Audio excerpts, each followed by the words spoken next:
আচ্ছা, এই গানটা একটা দেশের গান শুনে। আচ্ছা, দেশের গান যদি হয়, এটাও ভাষারই গান। সুর করেছেন শ্রদ্ধেয় সুজয় শ্যাম, ওনার একেবারে শেষের দিকের কাজ এটা, এবং অপ্রকাশিত একটা কাজ, লিখেছে অপু আমান।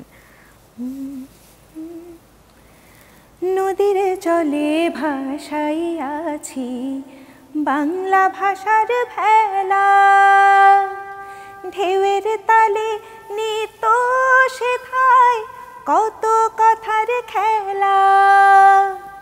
বাংলা আমার শীতের চাদর, বাংলা রোদের আলো, আমি বাংলা মায়ের সন্তান, মাগো তোমায় বাসি ভালো।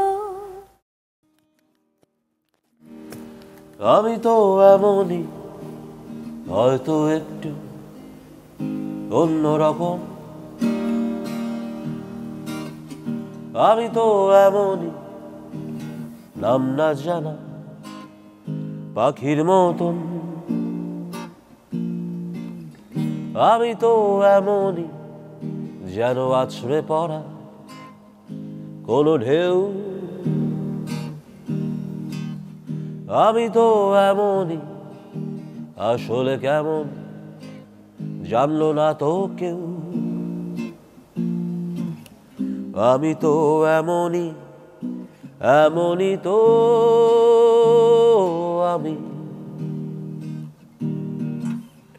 আমি তো এমনই, এমনই তো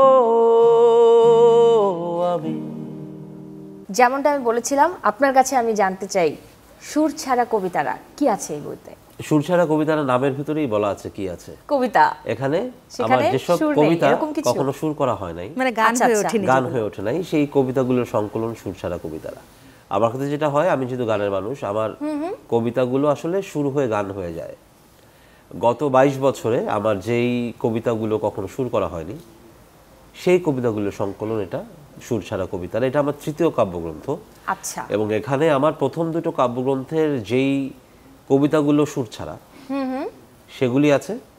সাথে আমার যেমন সর্বশেষ কাব্যগ্রন্থ বেরিয়েছে 13 বছর আগে, 2012-তে।